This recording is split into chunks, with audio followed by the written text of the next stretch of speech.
Artinya memang ada orang besar,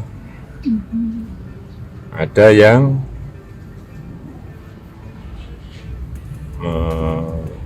backup, ya.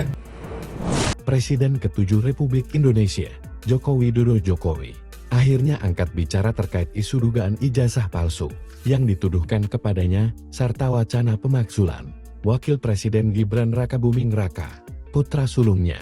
Dalam pernyataannya di Solo, Jumat 25 Juli 2025, Jokowi menilai dua isu tersebut bukanlah hal biasa, melainkan bagian dari agenda politik besar yang sengaja dimainkan untuk menurunkan reputasinya dan melemahkan posisi politik keluarganya.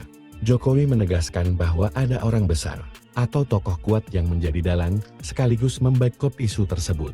Ia mendukung pernyataan Ketua Umum Solidaritas Merah Putih Solmed, Sylvester Matutina, yang menduga adanya pihak kuat di balik kelompok Roy Suryo CS yang mengangkat isu ijazah palsu.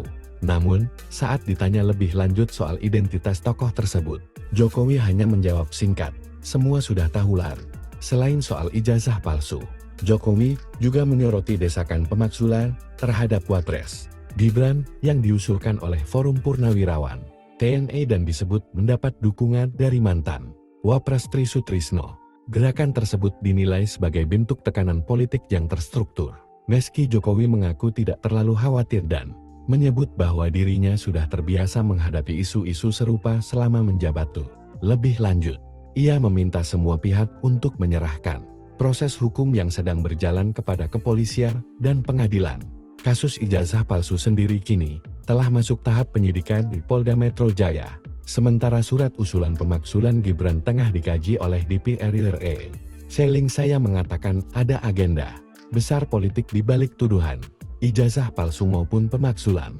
Artinya memang ada orang besar, ada yang membackup, tegas Jokowi, sembari menekankan bahwa dirinya akan tetap menghormati proses hukum yang berlaku.